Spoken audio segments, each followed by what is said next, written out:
സംസ്ഥാന ആയുഷ് വകുപ്പിന്റെയും നാഷണൽ ആയുഷ് മിഷന്റെയും സംയുക്താഭിമുഖ്യത്തിൽ ആരോഗ്യം ആനന്ദം കേരള ക്യാമ്പയിൻ ആരംഭിച്ചു. മലമ്പുഴ ഗാർഡനിലെ പാർക്കിംഗ് ഗ്രൗണ്ടിൽ നടന്ന ക്യാമ്പയിന്റെ ഉദ്ഘാടനം എ. പ്രഭാകരൻ MLA നിർവഹിച്ചു. അന്നും ഇന്നും ഒക്കെ ആരോഗ്യ പരിചരണവുമായി ബന്ധപ്പെട്ടുകൊണ്ടുള്ള വലിയ ഉത്തരവാദിത്വം നിർവഹിക്കുകയാണ്. ഞാൻ ആ പഴയ കഥകളിലേക്കൊന്നും കടക്കുകയല്ല. ഇന്ന് കേരളം ഈ ലോകത്ത് വെച്ച് തന്നെ ആരോഗ്യ പരിചരണ രംഗത്ത് ഒന്നാം സ്ഥാനത്ത് നിൽക്കുന്ന ഒരു സംസ്ഥാനമായി മാറിയിട്ടുണ്ട്. ഇപ്പോൾ നമുക്കറിയാം, എൻ്റെ ഡോക്ടറാണ് നിങ്ങളുടെ വിഷയാവതരണം നടത്തുന്നത്. മരുത റോഡ് എൻ്റെ വീടിൻ്റെ അടുത്തുള്ളതാണ് ഹോമിയോ ആശുപത്രി. Malampuzha block panchayat president K. Krishnankutty അധ്യക്ഷത വഹിച്ചു. Marutha road government hospital chief medical officer doctor KV Sunithakumari വിഷയാവതരണം നടത്തി.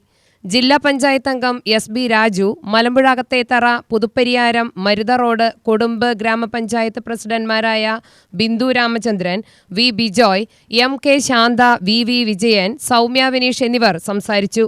ജനങ്ങളുടെ ശാരീരികവും മാനസികവുമായ ആരോഗ്യം മെച്ചപ്പെടുത്തുക എന്ന് ലക്ഷ്യമിട്ടാണ് ക്യാമ്പയിൻ സംഘടിപ്പിക്കുന്നത്. UTV news, Palakkad.